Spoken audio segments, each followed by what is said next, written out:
Stack और Q को, array और देखो वहाँ पर इंटीजर में। अगर स्ट्रक्चर नहीं है तो वहाँ क्लास बनाने की फैसिलिटी दे रहा होगा, वहाँ क्लास बनेगी। नॉर्मली नहीं कर सकते उसको। बट बात वहीं की वहीं आती है, नॉर्मली का क्या मतलब है? मैं एक एरे ले लूँ और एक टॉप ले लूँ, ऐसे? Yes sir. तो मैं आपको देखो बार बार ये वाली पॉइंट बताता हूँ कि एक एरे ले लेना और एक टॉप ले लेना, इंडिविजुअली वो एक एरे और एक टॉप है, लेकिन कोई लॉजिकल रिलेशनशिप उनके बीच में आपने नहीं बनाया है, तो वो स्टैक तो नहीं कहलाएगा। आप उसको प्रोग्रामिंग के through behave as a stack करवा लोगे, लेकिन वो स्टैक बनेगा नहीं। मैं इसको कह नहीं पाऊंगा कि ये स्टैक है।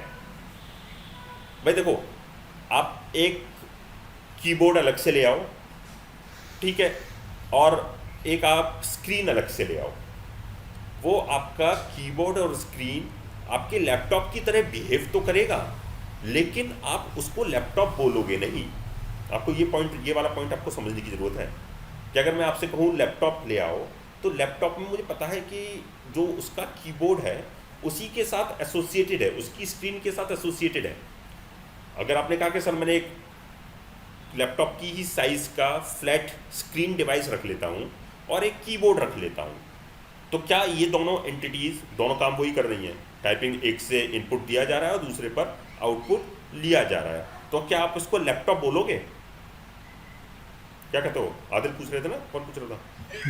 No sir. है ना? तो मैं इसको लैपटॉप बोलूँगा नहीं, चाहे वो आपने जुगाड़बाजी से काम वैसा ही करवा लिया जैसा लैपटॉप कर रहा था कि मैं कीबोर्ड से इनपुट दे रहा था, लेकिन आप उसको लैपटॉप नहीं बोलोगे। इसी तरह वो लैपटॉप क्यों नहीं बोल रहे? भाई है तो सर वो दोनों काम तो वैसे ही कर रहा है, मुझे दिख भी रहा है, मैं उसे लैपटॉप क्यों नहीं बोल रहा हूँ? क्योंकि जब लैपटॉप मैं बोल रहा हूँ तो उसकी जो एंटिटीज़ हैं, उसका जो स्क्रीन है, उसका जो कीपैड है, वो आपस में एसोसिएटेड है, और जब वो एसोसिएट हुआ तब वो लैपटॉप बना।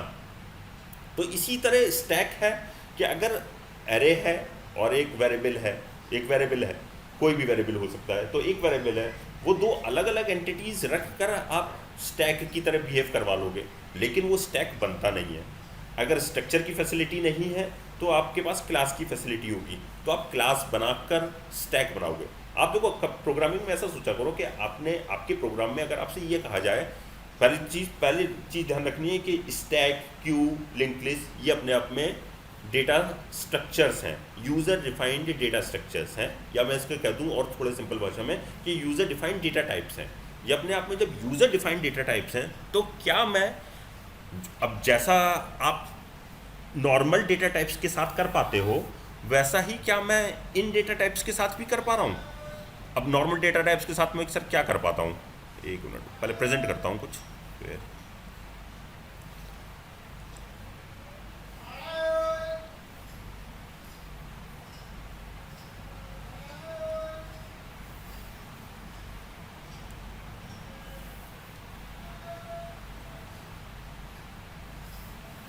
स्क्रीन विजिबल है?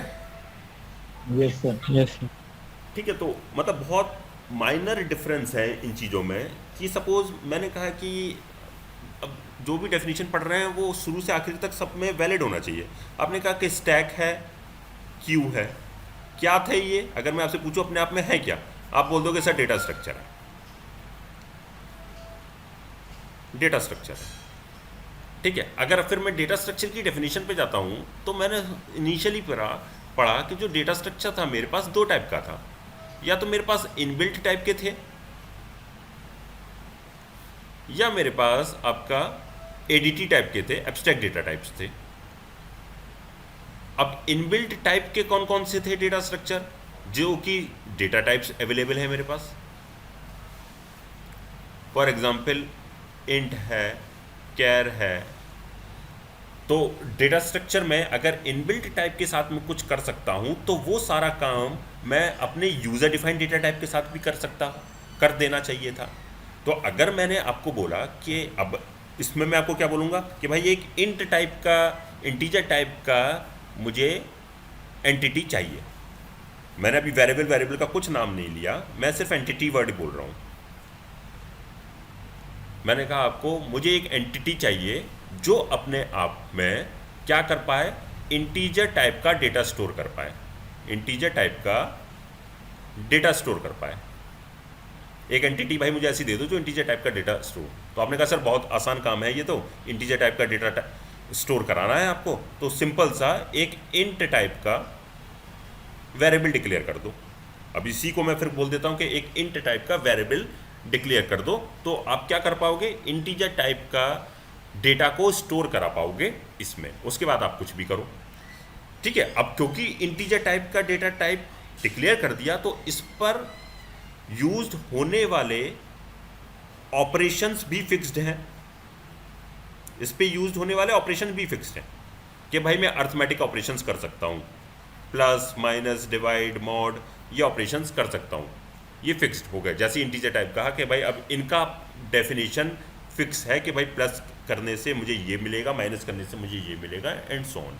अब ये सारा काम यहाँ एडीटी के साथ भी होना चाहिए। अगर एडीटी कहा आपने, एब्स्ट्रैक्ट डेटा टाइप कहा, तो स्टैक और क्यू अपने आप में एब्स्ट्रैक्ट डेटा टाइप थे। आपने कहा कि भाई मैंने एक एब्स्ट्रैक्ट डेटा टाइप स्टैक बनाना है, बना लीजिए। अब मुझे आप क्या करें कि मुझे अब जिस तरह यहाँ पर, अब मैं आपसे कहूँगा कि भाई मुझे एक स्टैक बना दो, जिस तरह मैं कह रहा था कि मुझे एक इंटीजर डेटा एंटिटी चाहिए, मुझे एक एंटिटी चाहिए, मुझे यहाँ पर भी एक एंटिटी चाहिए जो कि स्टैक को रिप्रेजेंट करे या स्टैक की तरह बिहेव करे। मुझे स्टैक टाइप का बनाना है और मुझे स्टैक टाइप की एंटिटी चाहिए। तो अब आप कहोगे कि सर स्टैक टाइप की एंटिटी बनाने के लिए आप एक एरे ले लो और एक टॉप ले लो, ठीक बात है। एक एरे ले लिया, अभी आपकी तरह चलते हैं कि मैंने एक एरे ले लिया और एक टॉप ले लिया इंडिविजुअली विदाउट स्ट्रक्चर। तो क्या मैं इन दोनों की हेल्प से, अगर मैं अब आपसे कहूं कि एक, जिस तरह यहाँ पर इंट ए लिखा था, इंट ए लिखते ही मेमोरी एलोकेट हो गई थी, तो क्या स्टैक के लिए इन दोनों की हेल्प से मेमोरी एलोकेट करा सकते हैं हम? बात समझ रहे हो ये वाली? मैंने जब इंट ए लिखा था तो उस टाइप के लिए जो एंटिटी चाहिए थी आपको इंटीजर स्टोर कराने के लिए एंटिटी चाहिए थी, उस टाइप के लिए मेमोरी एलोकेट कर दिया था कंपाइलर ने। लेकिन अब आपको स्टैक चाहिए, एक स्टैक बनाना है, और आप कह रहे हो कि सर मैं स्ट्रक्चर में कंबाइन नहीं करता मैं इसको, तो मैं इंडिविजुअली एक एरे और टॉप ले लेता हूँ। तो मैंने कहा कि भाई एक स्टैक तो बना दो, एक स्टैक तो दे दो मुझे। तो कैसे दोगे आप मुझे स्टैक, कैसे बनाओगे एक स्टैक? आप कहोगे कि सर एरे बना लो, एक इंट ए ऑफ 10 का एरे बना लो, इंट टॉप एक वेरिएबल बना लो। अब मैं कहूँ कि भाई अभी तो ये जो आपने डिक्लेयर किया है ये अपने आप में एरे बनाया है, ये अपने आप में आपने इंटीजर वेरिएबल बनाया है, लेकिन स्टैक तो नहीं बना। मुझे स्टैक बनाना है, स्टैक कैसे बनाऊँ? आपको ये क्वेश्चन अपने आप से पूछना है प्रोग्रामिंग में। स्टैक तो नहीं बना, तो भाई अब क्या करूँ? अगर मेरा अभी स्टैक नहीं बन रहा तो मैं क्या करूँ कि भाई अभी अगर मुझे स्टैक ही बनाना है तो मुझे सम हाउ इन दोनों से ही मिलके बनता है स्टैक। एरे और इंट टाइप से मिलके ही, टॉप टाइप का ही बनता है स्टैक, टॉप से मिलके ही बनता है स्टैक। तो मुझे इसको कंबाइन करना पड़ेगा और एक ऐसी एंटिटी हो कि इन दोनों का कंबाइंड एंटिटी मुझे मिले। तो क्योंकि सी में इंप्लीमेंट कर रहे हैं तो मेरे पास स्ट्रक्चर ही अवेलेबल है, मैंने इन दोनों को स्ट्रक्चर में लिख दिया। और फिर मैंने आपको बोला भी कि स्ट्रक्चर के अंदर मैं स्टार्टिंग से आपको बोल रहा हूँ कि जो टर्म यूज़ करो यहाँ पर टाइप डेफ लगा के यूज़ करो, टाइप डेफिनेशन दो, और सपोज मैंने इसका नाम S1 दिया। अगर अब मैं आपसे कहूँ, अगर आपने ये डिक्लेयर किया है और मैं आपसे कहता हूँ कि भाई मुझे एक स्ट्रक्चर बनाना है, मुझे एक एरे मुझे एक स्टैक बनाना है, मुझे एक स्टैक बनाना है, आप कहोगे सर बना लो, ये लो स्ट्रक्चर, ये लिख दिया है मैंने, आपको स्टैक बनाना है, स्टैक बना लो। कैसे बनाऊंगा? इस एस टाइप का वेरिएबल डिक्लेयर कर दो, दैट मीन्स S1 लिख दूं। अगर मैंने जैसे ही S1 लिख दिया तो आपने एक स्टैक बना लिया। आपको दो स्टैक बनाने हैं, S1, S2 लिख दो, दो स्टैक बन गए मेरे पास। दैट मीन्स ये बिल्कुल वैसे ही बिहेव कर रहा है जैसे कि इनबिल्ट डेटा टाइप बिहेव कर रहे थे, कि मैं डेटा टाइप लिख पा रहा था, यहाँ पर मैं डेटा टाइप लिखा था, फॉलोड बाय वो एंटिटी जो जिस टाइप का साइज चाहिए था मुझे। अभी भी मैंने यहाँ पर क्योंकि प्री डिफाइंड नहीं था, ये मैंने यूज़र डिफाइंड लिखा, S is was my user defined data type, और उसके आगे वो एंटिटी जिसको वो रिप्रेजेंट कर रहा है। तो स्टैक बनाने के लिए, क्यू बनाने के लिए आपको कंबाइंड करना ही होगा, और कंबाइंड करने के लिए सी में एक ही टेक्नोलॉजी है, दैट इज स्ट्रक्चर। तो स्ट्रक्चर को मैं कंबाइंड करके मैं स्टैक या क्यू बनाऊंगा। इसी तरह आगे जब लिंक लिस्ट पढ़ोगे, अब लिंक लिस्ट का स्ट्रक्चर कुछ ऐसा सा होता है। लिंक लिस्ट जो होता है वो ऐसा बनेगा, एक नोड बनेगा। नोड में आप कहेंगे डेटा पार्ट है और एड्रेस पार्ट है, डेटा है और एड्रेस है। अब आप कहो कि सर इसको बनाने के लिए मैं क्या करूं, एक इंटीजर टाइप का वेरिएबल डिक्लेयर कर दूं, एक इंटीजर टाइप का वेरिएबल डिक्लेयर कर दूं जो कि डेटा को डिनोट करे, और एक पॉइंटर टाइप का वेरिएबल डिक्लेयर कर दूं जो एड्रेस को डिनोट करे। अब ये दो इंडिविजुअल वेरिएबल तो बन गए, लेकिन कंबाइंड होकर एक नोड नहीं बनी। अगेन फिर नोड बनाना है, स्ट्रक्चर बना दो। बताएं कुछ पॉइंट समझ में आता हो तो।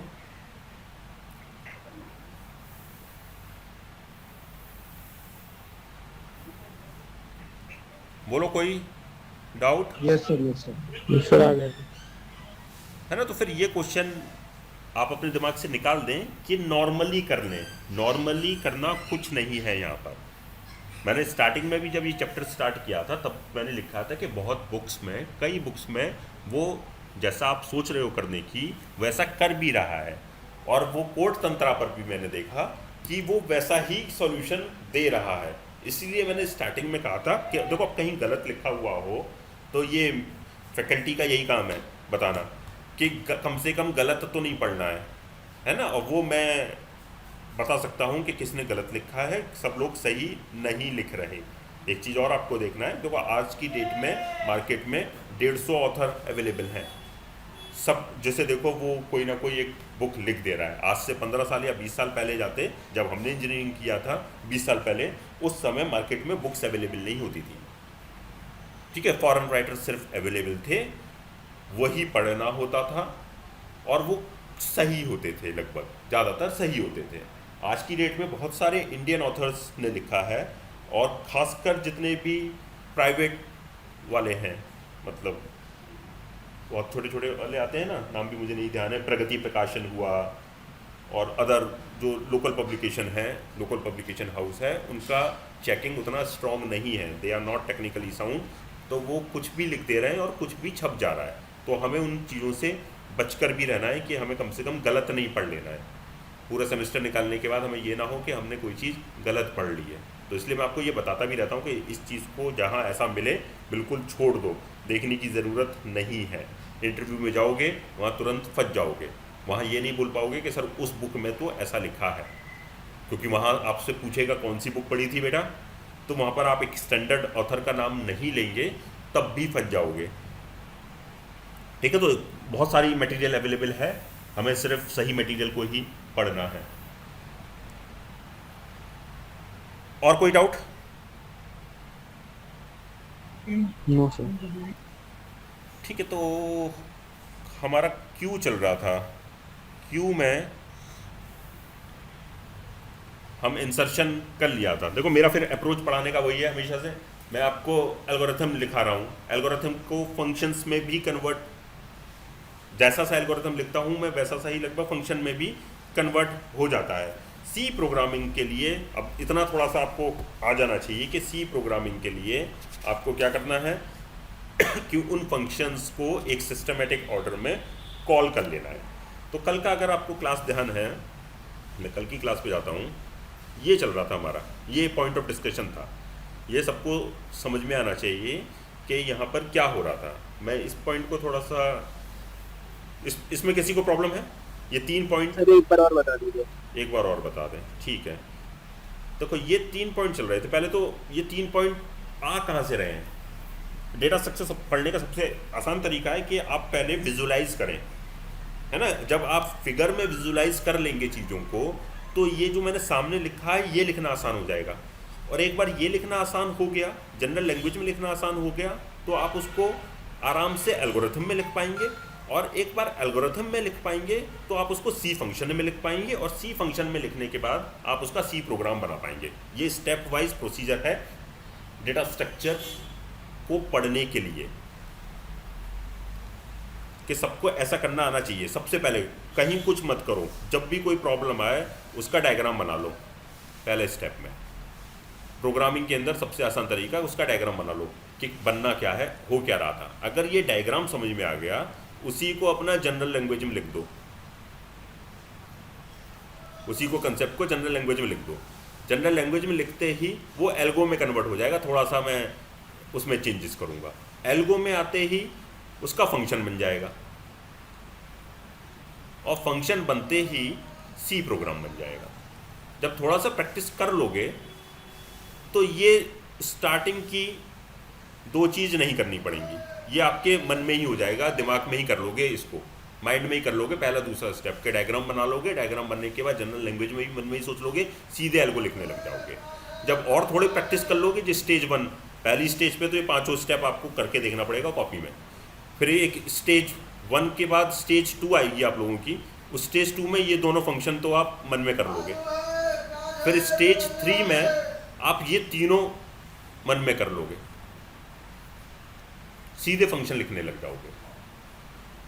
ठीक है, अब फंक्शन को कंबाइन करके प्रोग्राम में लास्ट स्टेज में ये आप सब लोग नेक्स्ट स्टेज होगा कि ये करने लग जाओगे। तो स्टेज वाइज चलेगा सबके लिए। अगर आप पहली स्टेज में हैं तो ये 5 काम करें, या आप सबको इंडिविजुअली सबको पता है, मेरे सामने होते लैब में और क्लास में होते तो मैं बता देता आप किस स्टेज में चल रहे हो, लेकिन असल में आप सबको पता है कि आप किस स्टेज में हो।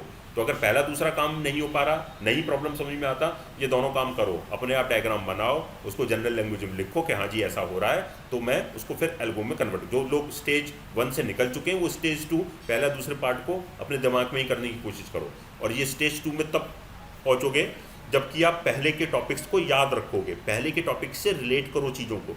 मैं इसलिए एक सीरीज़ में पढ़ाता हूँ, और चाहे प्रोग्रामिंग हो चाहे एल्गोरिथम हो, हम इधर उधर डिफरेंट तरीके से, ना सिंटैक्स डिफरेंट यूज़ कर रहा हूँ और ना ही एल्गोरिथम में लिखने का तरीका डिफरेंट यूज़ कर रहा हूँ, जिससे कि आपके दिमाग में एक पिक्चर बनी रहे कि हाँ पहले भी हमने ऐसे यूज़ किया था, अभी भी हम ऐसे यूज़ कर रहे हैं। तो फिर देखो क्यू में कि वो 3 स्टेजेस मेरे पास आई कहाँ से। मेरे पास इनिशियली एक एम्प्टी एरे है, सर्कुलर क्यू की बात कर रहे हैं कि मेरे पास सर्कुलर क्यू है। सर्कुलर क्यू में मेरे पास एक एरे है, उस एरे में इनिशियली एम्प्टी है, कोई एलिमेंट्स नहीं है, 0 से जाता है और इसको साइज -1 तक जाता है। एक फ्रंट है और एक रियर है, फ्रंट इनिशियली -1 पे है, रियर इनिशियली -1 पे है। तो ये वो कंडीशन है जब आपका क्यू एम्प्टी है। इसके बाद अब क्यू को जनरल लैंग्वेज में अपने दिमाग में सोचो कि क्यू, सर्कुलर क्यू के बारे में सोचो कि करता क्या है। सर्कल क्यू करेगा क्या कि सर्कुलर क्यू के लिए हमने कहा कि ये जो लास्ट एंड है, ये लास्ट एंड लॉजिकली कनेक्टेड है फर्स्ट एंड से। दैट मीन्स अगर कोई भी प्रोसीजर आप इस लास्ट सेल पे करोगे तो उसके बाद अगली बार किस सेल पे होगा, वो होगा फर्स्ट सेल पे।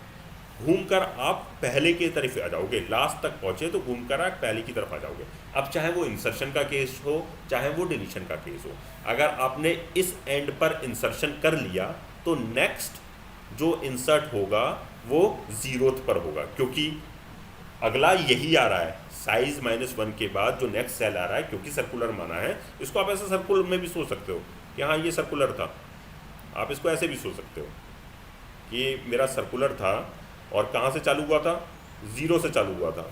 0 था, 1 था, 2 था, और ये लास्ट वाला साइज -1 है। और साइज -1 के बाद 0 आता है। अब फिजिकली नहीं होता ऐसा, प्रोग्रामिंग में लॉजिकली हम ऐसे इम्प्लीमेंट करते हैं, लेकिन विजुलाइज करने के लिए आप ऐसे सोच सकते हो कि मेरे पास 0 से स्टार्ट हुआ है, 0 से स्टार्ट होने के 1 2 3 4 5 आखिरी में साइज -1, और साइज -1 के बाद आखिरी में घूम के दोबारा से 0 पर ही आ जाना है। तो अगर मैंने साइज -1 पर इंसर्शन किया तो नेक्स्ट एलिमेंट यहाँ पर इंसर्ट होगा वो 0 पर होगा। अगर यहाँ से डिलीट किया तो नेक्स्ट एलिमेंट जो डिलीट होगा वो 0 होगा, क्योंकि जब 0 से चलते हैं ऑर्डर में ही चल रहे हैं। यहाँ से आगे चले थे, साइज की तरफ बढ़े थे, यहाँ से चले थे, 0 से चले थे, हम इसी ऑर्डर में चल रहे हैं, चाहे इंसर्शन हो रहा है चाहे डिलीशन हो रहा है, हम इसी ऑर्डर में चल रहे हैं कि यहाँ से चले 0 से गए 1 2 3 4 5 6 साइज -1 तक पहुँच गए, और साइज -1 तक पहुँच गए, फिर 0 पर पहुँचे, और फिर ये राउंड राउंड राउंड सर्कुलर। इसीलिए मैं इसको सर्कुलर क्यू बोल रहा हूँ कि नेक्स्ट ऑपरेशन जो है वो सर्कुलर फैशन में, ऐसा लगता है कि शायद सर्कुलर फैशन में इम्प्लीमेंटेड है। तो अब पहला वाला केस, क्योंकि देखो इनिशियल से ही चलते हैं, तो जब पहला एलिमेंट आया तो मैंने कहा कि पहला एलिमेंट कहाँ आएगा, एक ही पोजीशन है, 0 पे ही आएगा, फ्रंट भी यहाँ पर आ गया, रियर भी। और फिर आपको ध्यान रखना है कि फ्रंट और रियर के केस में ध्यान रखना है कि रियर पर तो इंसर्शन होता है और फ्रंट से डिलीशन होता है। तो फ्रंट और रियर की जब हम बात करते हैं तो दोनों ही, अब ये वाला पहला वाला केस कर लिया था हमने कि जब एम्प्टी है तो दोनों ही फ्रंट एंड रियर को 0 पर सेट कर दोगे और जो भी एलिमेंट है उसे इंसर्ट कर दोगे। अब आगे चले तो रियर की वैल्यू को इंक्रीमेंट करते जाओगे और इंसर्शन करते जाओगे। जब रियर की वैल्यू को इंक्रीमेंट करते जाओगे तो एक बार रियर यहाँ आएगा, फिर यहाँ आएगा, फिर यहाँ आएगा, नेक्स्ट सेल पे आएगा, इसी तरह चलते चलते साइज -1 तक पहुँचेगा और एलिमेंट इंसर्ट होते जाएंगे, एलिमेंट इंसर्ट होते जाएंगे। तो अब एक सिचुएशन ये आएगी, अब ये सिचुएशन दिख रही है, इसी को हमने कहा ओवरफ्लो। भाई फुल हो गया, देखने से भी फिगर में भी पता लग रहा है। और अब देखो पहले फिगर में देख लिया मैंने कि फुल होने की कौन सी कंडीशन है। अभी मैंने कुछ स्टेप्स बता रहा था आपको कि पहले फिगर में देखा, डायग्राम में देखा आपने कि फुल होने की कौन सी कंडीशन है। सामने दिख गया मुझे भाई फुल होने की यही कंडीशन है कि फ्रंट तो मेरा पहली जगह पर है, पहले लोकेशन पे है, और रियर जो है मेरा वो लास्ट लोकेशन पे पहुंच गया। क्योंकि डायग्राम में मुझे समझ में आ गया, विजुलाइज हो गया, अब मुझे याद रहेगा कि ऐसा होने पर फुल होता है। मैं इसी को जनरल लैंग्वेज में लिख दूंगा कि फ्रंट इक्वल टू 0 हो और दोनों कंडीशन साथ में फुलफिल होना चाहिए, रियर की वैल्यू इक्वल टू साइज -1 हो। अगर ये दोनों एक साथ हो रही हैं तो इसका मतलब मेरा Q फुल है। अगर दोनों एक साथ नहीं हो रही हैं तो मेरा फुल नहीं है। फिर देखो, अगर दोनों एक साथ फुल नहीं हो रही हैं इसका मतलब या तो ये फॉल्स है, या तो ये फॉल्स है, या ये फॉल्स है। दोनों में से एक भी फॉल्स है तो कंडीशन फुलफिल नहीं होगी। अगर ये फॉल्स है, राइट हैंड साइड वाली r इक्वल टू साइज -1 नहीं है तो भी मुझे दिखता है हाँ सही बात है भाई, फिगर में अगर ये r यहाँ तक नहीं पहुँचा है और कहीं इसके अलावा कहीं पर है तो इसका मतलब अभी एम्प्टी स्पेसेस हैं, देख सकते हो इस वाली डायग्राम में। अब r की वैल्यू साइज -1 पर नहीं है और तो मेरे पास एम्प्टी स्पेसेस है। अब एम्प्टी स्पेसेस है तो फुल नहीं है। या ये वाला भी केस फॉल्स हो सकता है। अब ये वाला केस फॉल्स तब होगा जब मेरे कुछ एलिमेंट डिलीट हो चुके हैं। अब डिलीशन पता है फ्रंट से होता है, यहाँ लिखा है मैंने, डिलीशन फ्रंट से होता है। तो अगर 10 डिलीट हुआ तो 10 डिलीट होके फ्रंट आगे पहुँच गया होगा, फ्रंट यहाँ पहुँच गया। अगर फ्रंट यहाँ पहुँच गया तो इसका मतलब ये वाला केस फॉल्स हो रहा है क्योंकि फ्रंट की वैल्यू अब 0 ना होकर 1 है। तो अगर दोनों में से कोई भी एक कंडीशन फॉल्स हो गया, नहीं फुलफिल हो रहा है, तो मेरा फुल नहीं होगा। फुल एक ही कंडीशन में होगा कि मेरा फ्रंट तो 0 पर है और रियर जो है साइज -1 पे, अगर एक कंडीशन ये मिल गई। और फिर आप देख रहे हैं कि अब क्योंकि इंसर्शन कर रहे थे तो पहला वाला केस देखा कि एम्प्टी है, दोनों फ्रंट और रियर को सेट कर दिया -1 पे। अब फिर क्योंकि जैसे जैसे ये आगे पहुँचेगा साइज -1 पे पहुँचेगा रियर, और फिर आप देखोगे कि फुल नहीं है। अभी इस केस में फुल नहीं है, साइज -1 तक रियर पहुँच चुका है। क्यों फुल नहीं है? क्योंकि ये वाला कंडीशन फॉल्स है, f की वैल्यू 0 नहीं है, f की वैल्यू 1 पर है। तो जो नेक्स्ट इंसर्शन होगा वो सर्कुलर क्यूब की प्रॉपर्टी को फॉलो करते हुए होगा। तो साइज -1 की जगह के बाद नेक्स्ट एलिमेंट जो इंसर्शन होना है वो 0 पर होगा। दैट मीन्स आपकी रियर की वैल्यू जो है कहाँ सेट होगा? 0 पर सेट होगा। किस केस में 0 पर सेट होगा? जब रियर इक्वल टू साइज -1 है।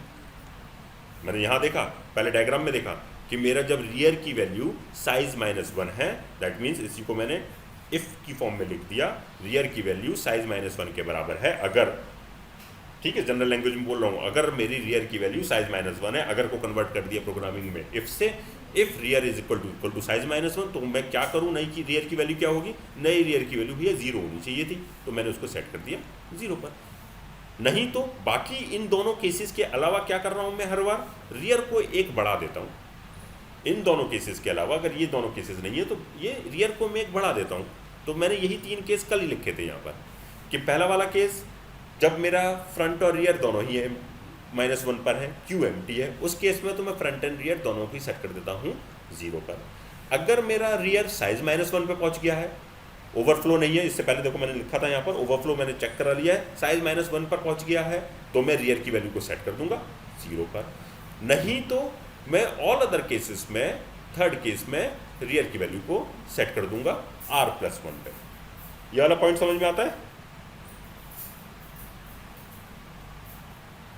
आवाज़ नहीं आई बेटा,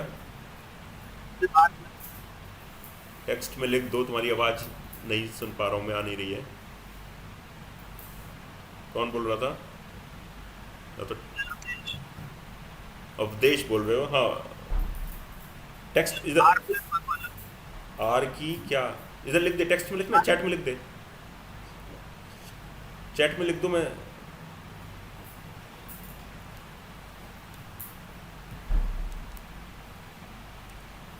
R+1, हाँ, ऑल अदर केसेस में हम R+1, अच्छा ये वाला केस बताना है। अरे यही तो सबसे आसान वाला केस है ये तो। नेक्स्ट,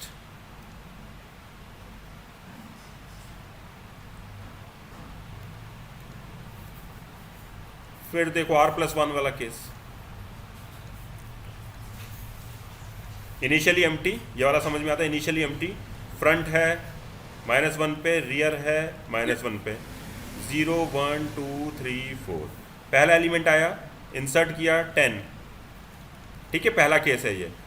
एम्प्टी है तो फ्रंट और रियर दोनों को मैंने सेट कर दिया 0 पर, फ्रंट भी यहाँ आ गया, रियर भी यहाँ आ गया, और मैं कहाँ पर इंसर्शन करता हूँ? रियर पर इंसर्शन करता हूँ। देखो कल भी मैंने ये पॉइंट ध्यान से आपको बताने की कोशिश की थी कि इंसर्शन करने पर, इंसर्शन जब भी करोगे पहला स्टेप होगा find the value of rear, find the new value of rear. पहले रियर की वैल्यू फाइंड करोगे और फिर सेकेंड स्टेप में उस न्यू वैल्यू पर इंसर्ट करोगे, insert on the value found in step 1, ठीक है। ये 2 स्टेप लगने हैं, पहले रियर की वैल्यू, नई वैल्यू आइडेंटिफाई करोगे और फिर जो स्टेप 1 में वैल्यू आइडेंटिफाई की है उस पर इंसर्शन कर दोगे। हमेशा ऐसा ही फॉलो होना है। अब देखो, जब पहला एलिमेंट 10 इंसर्ट होना था तो अभी करंट में रियर की क्या वैल्यू है? -1 है। तो ये 2 स्टेप फॉलो करो इंसर्ट करते वक्त, फाइंड दी न्यू वैल्यू, पहले नई वैल्यू आइडेंटिफाई करो, ठीक है। न्यू वैल्यू आइडेंटिफाई करो, वहाँ पर मैंने 3 केस डिस्कस किए। तो ये वाला केस आ रहा है, पहला वाला, कि फ्रंट और रियर को 0 पर सेट कर दो। दैट मीन्स रियर की नई वैल्यू क्या आ गई? According to the first step rear की नई वैल्यू आ गई 0, और अब 0th लोकेशन पर आप इंसर्ट कर दो। तो मैंने 0th लोकेशन पर, अगर इसका नाम Q था तो Q के 0th इंडेक्स पर एलिमेंट इंसर्ट कर दिया 10। अब सेकेंड इंसर्शन, इंसर्ट 50। अगर मैंने इस करंट सिचुएशन पे आपसे कहा इंसर्ट 50, अब इंसर्शन करना है, ओवरफ्लो चेक किया, अभी हम चेक कंडीशन नहीं लगा रहे हैं, सामने हमें दिख रहा है ओवरफ्लो नहीं हो रहा है, तो हमने फिर इंसर्ट किया। अब इंसर्शन में फिर 3 केस हैं। क्या ये एम्प्टी है? नहीं है। क्या ये रियर साइज -1 पे है? नहीं जी, रियर साइज -1 पे नहीं है, रियर की वैल्यू तो 0 है। तो फिर मैंने क्या कहा था कि find the new value of rear. तीसरे केस में गया, तो इस केस में क्या करेंगे? पहले हम रियर की वैल्यू को बढ़ाएंगे, रियर +1 करेंगे। ये वो वाला कैसे, हम रियर +1 करेंगे। जैसे ही मैंने रियर +1 किया, नई वैल्यू आइडेंटिफाई हो गई रियर की 1, और जैसे ही नई वैल्यू आइडेंटिफाई हुई रियर की 1, हम इस पोजीशन पर, हम इस Q की पोजीशन पर हम एलिमेंट इंसर्ट कर देंगे। तो ये तब तक हमेशा +1 होगा जब तक कि आप एंड तक नहीं पहुंच जाते। अब अगर ये करंट सिचुएशन क्या है, इस करंट सिचुएशन की अगर हम बात करें, रियर कहाँ पर पॉइंट आउट कर रहा है? फ्रंट तो पॉइंट आउट कर रहा है फर्स्ट सेल पे, रियर यहाँ पॉइंट आउट कर रहा है। क्या एम्प्टी है? नहीं है, एम्प्टी नहीं है। क्या रियर साइज -1 पर है? साइज -1 पे नहीं है। तो तीसरा केस में आए हम सिर्फ कि रियर की वैल्यू को, हमें नई रियर की वैल्यू फाइंड आउट करनी है। वो पहले वाले 2 केसेस, ना एम्प्टी वाला केस है ना साइज -1 वाला केस है। तो नई वैल्यू कैसे फाइंड आउट करूंगा? रियर +1 करके। रियर की करंट पोजीशन थी 1 पर, +1 किया, क्योंकि पहले पोजीशन नई वैल्यू फाइंड आउट करता हूँ, रियर की नई पोजीशन फाइंड आउट किया, रियर की नई वैल्यू आ गई 2। कैसे आई? R+1 करके। तो हमेशा जब तक साइज -1 तक नहीं पहुंच जाता, ये हमेशा R+1 ही होगा। ये वाली बात आई समझ में? ठीक है। तो अब इसी को जब आप पहले एल्गो रखेंगे, अब देखो मैं इन तीनों केसेस को चाहता तो एक स्टेटमेंट में भी बता सकता था, डिफरेंट बुक्स में डिफरेंट तरीके से लिखा होगा, कुछ बुक्स पढ़ोगे तो ये तीनों स्टेप लिखे होंगे। क्या एल्गो लिख लिया था हमने? प्रीवियस एल्गो लिख लिया था हमने। एल्गो शायद नहीं लिखा था, है ना? एल्गो नहीं लिखा था, ये तीनों केस डिस्कस कर लिए थे। अगर मैं इसी को, इन तीनों केसेस को ही एल्गो में कन्वर्ट करूं, ठीक है ना? मैंने अब जनरल लिख लिया, फिगर में समझ लिया, फिगर में समझने के बाद मैंने जनरल स्टेटमेंट लिख लिए कि भाई क्या क्या होने वाला है। अब मैं इसी को एल्गो में कन्वर्ट कर दूंगा। अब एल्गो में कन्वर्ट करने के लिए सर्कुलर क्यू का इंसर्शन, पहला स्टेप चेक फॉर ओवरफ्लो।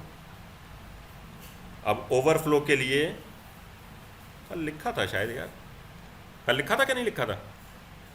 हाँ ये लिखा ना, हाँ हो गया था सर। हो गया था ना, हाँ वो मुझे ध्यान आ रहा है कि मैंने लिखा था। Check for overflow. ओवरफ्लो के लिए अब ये बात दो कंडीशन कर ही चुके हैं कि एफ की वैल्यू 0 पर हो, साइज -1 पर हो तो ओवरफ्लो है, नहीं तो फ्रंट की वैल्यू रियर +1 पर हो जब घूमकर चला जाता। कल ये हमने, कल फिगर से हमने समझा भी था। नहीं तो हमें न्यू वैल्यू फाइंड करनी है रियर की। क्या क्या केस है? अगर रियर -1 पर है उस केस में फ्रंट और रियर दोनों को ही 0 पर सेट कर दो। नहीं तो अगर रियर की वैल्यू साइज -1 पर है उसको आप रियर की वैल्यू को 0 सेट कर दो। नहीं तो बाकी सभी केसेस में रियर की वैल्यू को +1 कर दो। और फाइनली आप जहां भी रियर पॉइंट आउट कर रहा है एलिमेंट को इंसर्ट कर दो। अब ये जो 3 इफ एल्स केस हैं, मैं इसको एक स्टेटमेंट में भी लिख सकता हूं। अभी आप जब प्रोग्रामिंग करेंगे पहले आप इन तीनों के साथ करें। अब देखो इन तीनों की जगह मैं क्या लिख सकता हूं, आपको मॉड ऑपरेटर की फंक्शनैलिटी अगर मालूम है, मॉड ऑपरेटर क्या करता है? अगर मैंने लिखा a mod n तो क्या रिटर्न करेगा?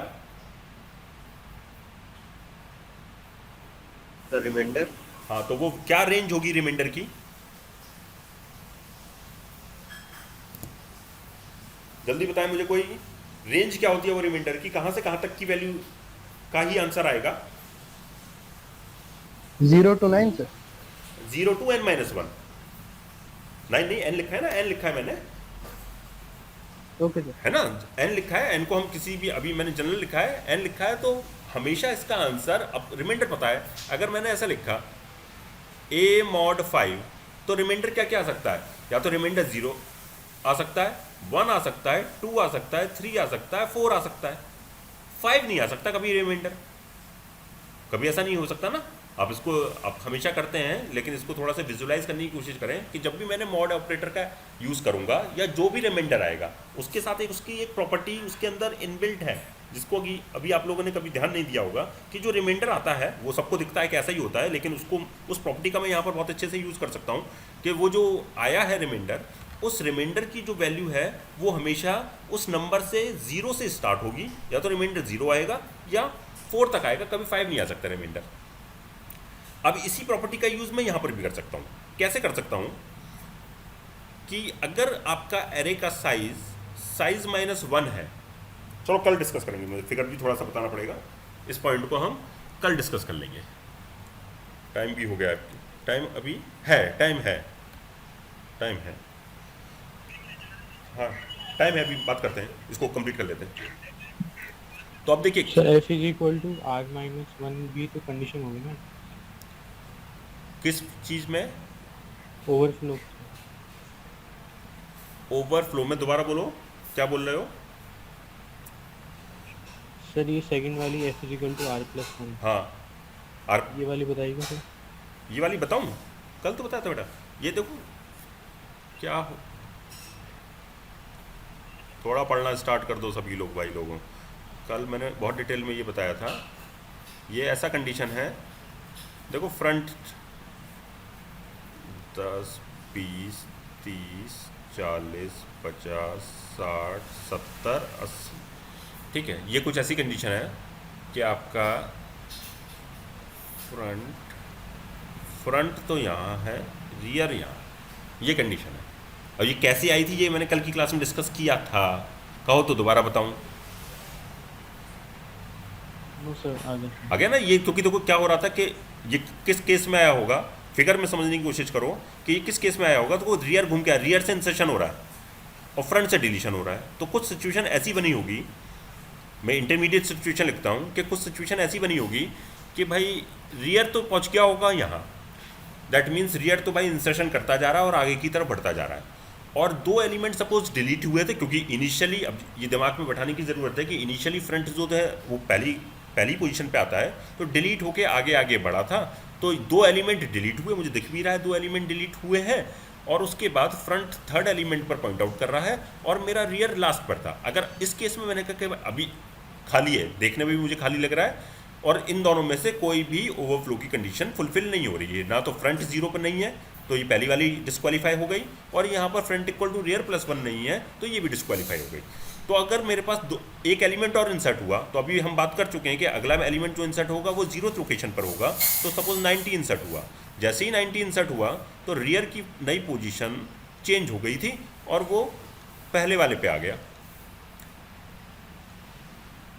अभी भी एक सेल खाली है, अगर आप ओवरफ्लो की कंडीशन को मिलाएंगे तो इन दोनों में से कोई भी फुलफिल नहीं करती, ना तो f इक्वल टू 0 पर भी नहीं है, f की वैल्यू मैं देख रहा हूँ कि 0 पे नहीं है, और रियर की वैल्यू तो दोनों में से एक डिस्क्वालीफाई हो गई, और अभी भी फ्रंट इक्वल टू रियर +1 पे नहीं है, और तो मेरा यहाँ खाली भी है। एक और एलिमेंट आ गया, सपोज 5 आया, 5 इंसर्ट हुआ, तो जैसे ही 5 इंसर्ट हुआ रियर यहाँ तक आ गया, रियर आगे पहुँच गया, और तो कभी भी ऐसा नहीं होगा इस सिचुएशन में कि रियर आगे निकल गया, अभी तक आगे चल रहा था पूरे। अगर एग्जाम्पल को ध्यान से देखोगे कि इनिशियली तो फ्रंट पीछे था, इनिशियली जब स्टार्ट किया हमने फ्रंट पीछे था और रियर आगे चल रहा था, लेकिन थोड़ी देर में सिचुएशन ऐसी आती है सर्कुलर क्यू में कि फ्रंट आगे निकल जाता है और रियर पीछे से घूमकर इसके पीछे आ जाता है। रियर क्योंकि सर्कुलर क्यू है तो यहाँ से घूमकर इसके पीछे आ जाता है, रियर इस तरफ आ जाता है और फ्रंट आगे हो जाता है इस कारण से। ठीक है, तो ये वाली सिचुएशन ये है। तो अगर ये है, अब देख रहे हो कि फुल हो चुका है, अगर ये फुल हो चुका है तो अगर इसी को मैं, ये जो डायग्राम बनाया है इसी को मैं जनरल लैंग्वेज में देखूँ तो भाई फुल एक ही केस में होगा कि बिल्कुल जो फ्रंट और रियर है इनकी पोजीशन अगल बगल हो।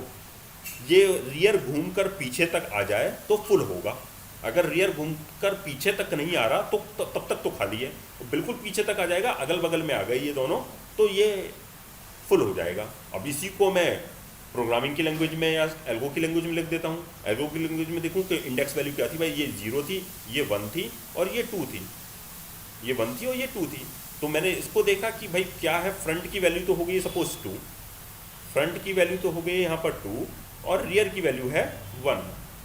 अगर ऐसा सिचुएशन, और ये हमेशा ट्रू होगा, ये जैसे जैसे आगे बढ़ता जाएगा तो हमेशा अगल बगल में हुए तो ये फुल ही होगा। तो इसका मतलब फ्रंट की वैल्यू रियर से एक ज़्यादा हो, अगल बगल की बात कर रहे हैं, अगल बगल का मतलब कि एक ज़्यादा है तभी वो अगल बगल में होंगे। अगर सपोज एक एलिमेंट डिलीट हो गया, इसी सिचुएशन में एक एलिमेंट डिलीट हो गया तो ये अगल बगल वाली कंडीशन छूट जाएगी। जैसे ही एक एलिमेंट डिलीट होगा, डिलीट कहाँ से होता है, फ्रंट से होता है, ये डिलीट हो गया, और जैसे ही ये डिलीट हुआ तो फ्रंट आगे बढ़ गया, ये फ्रंट आगे बढ़ गया, अब ये अगल बगल की कंडीशन छूट गई। जैसे ही अगल बगल की कंडीशन छूट गई फिर देखोगे फुल नहीं है, हाँ देखने भी मुझे दिख रहा है कि फुल नहीं है। फिर एक और एलिमेंट इंसर्ट कर दिया सपोज 10, फिर ये अगल बगल में आ गए, 10 इंसर्ट करते ही ये अगल बगल में आ गए, जैसे ही अगल बगल में आ गए फिर फुल हो गया। क्या कंडीशन है, फ्रंट कहाँ पर है मेरा, फ्रंट तो है 3 पर, फ्रंट की वैल्यू है 3, रियर की वैल्यू क्या है 2, इसका मतलब फ्रंट की वैल्यू रियर से एक ज़्यादा है। उसी को मैंने प्रोग्रामिंग में लिख दिया कि फ्रंट की वैल्यू रियर से एक ज़्यादा है। जब जब ये कंडीशन आएगी तो मेरा मेरा क्यू फुल हो जाएगा। ठीक है, ये वाली कंडीशन आई बात समझ में।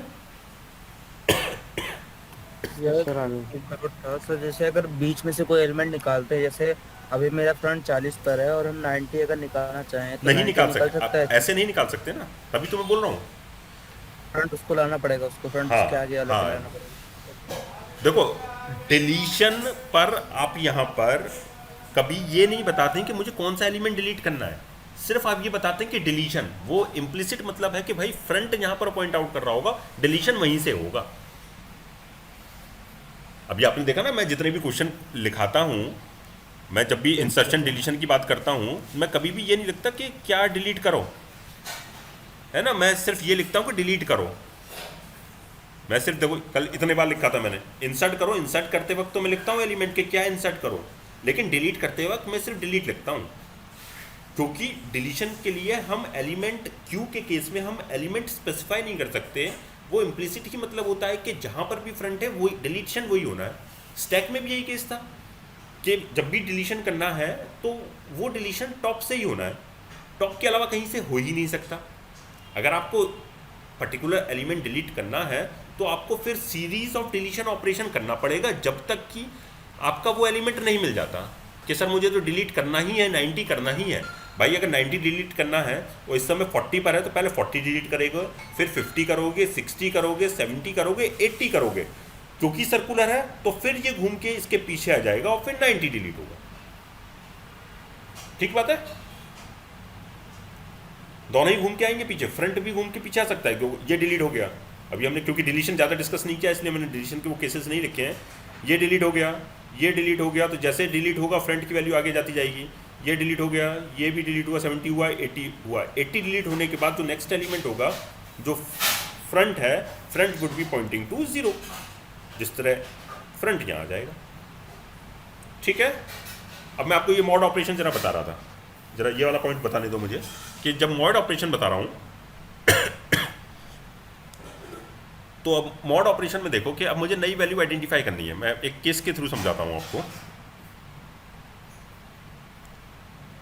पहले न्यूमेरिकल से समझते हैं, केस के थ्रू समझते हैं तो आपको अच्छा समझ में आएगा। 0 1 2 3 4, ठीक है, केस 1। ठीक है, केस 1 है, फ्रंट है आपका -1 पे। ठीक है, उस समय आपको पता है कि फ्रंट की नई वैल्यू क्या होगी, 0 होगी। ठीक, केस 2, फ्रंट है आपका 2 पे,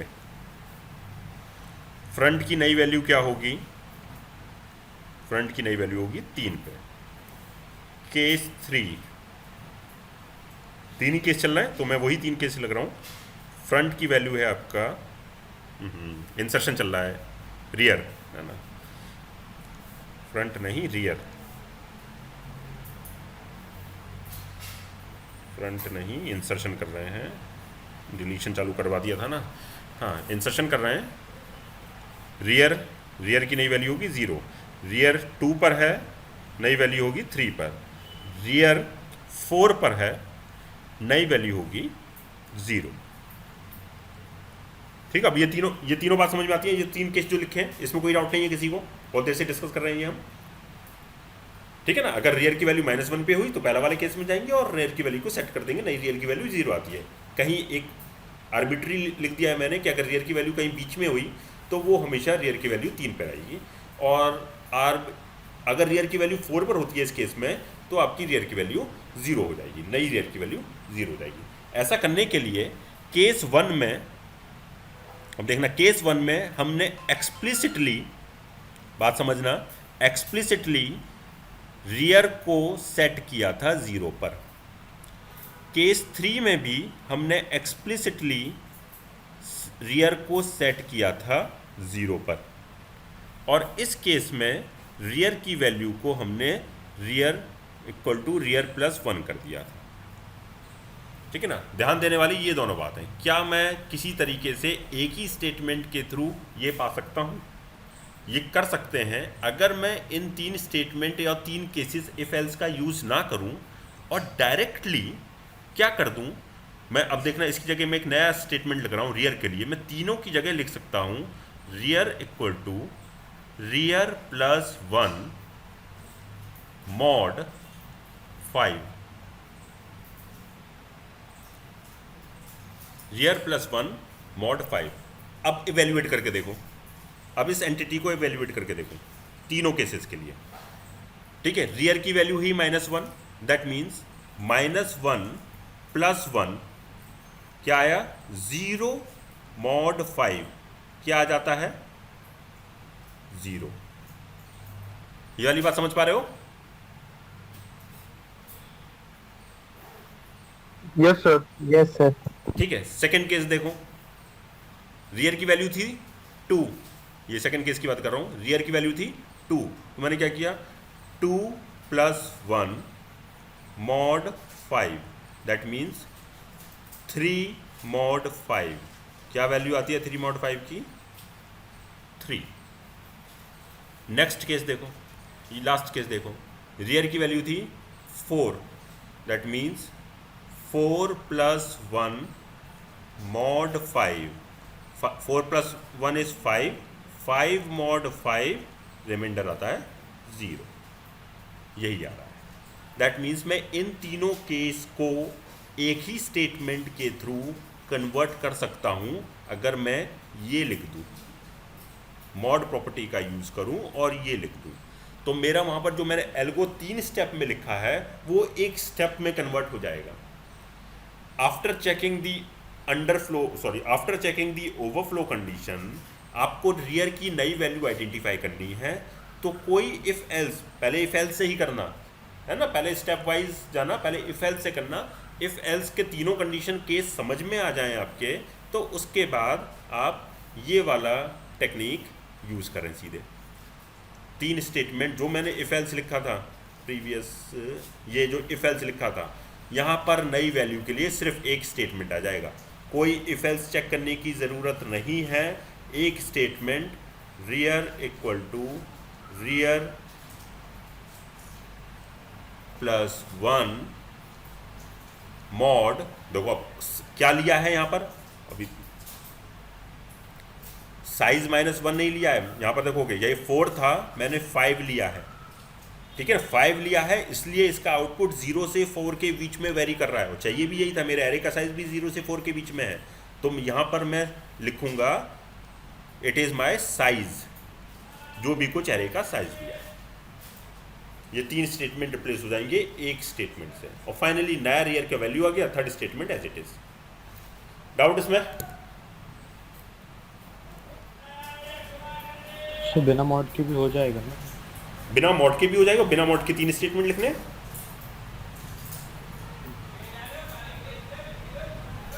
है ना। बिना मॉड के मैं दोनों तरीके बताएं कि पहले बिना मॉड से ही करना है सबको, जब वो 3 केस समझ में आ जाते हैं, अच्छे से दिमाग में बैठ जाते हैं, मैं वही ना स्टेप वाइज आपको प्रोग्रामिंग सीखनी है, जब 3 स्टेप समझ में आते हैं तब मैं आपको बता रहा हूँ कि उसी 3 स्टेप को एक स्टेप में भी कर सकता हूँ। मेरे पास ऐसी फैसिलिटी अवेलेबल है, स्ट्रक्चर अवेलेबल है कि मैं उन 3 स्टेप को एक स्टेप में लिख दूँ,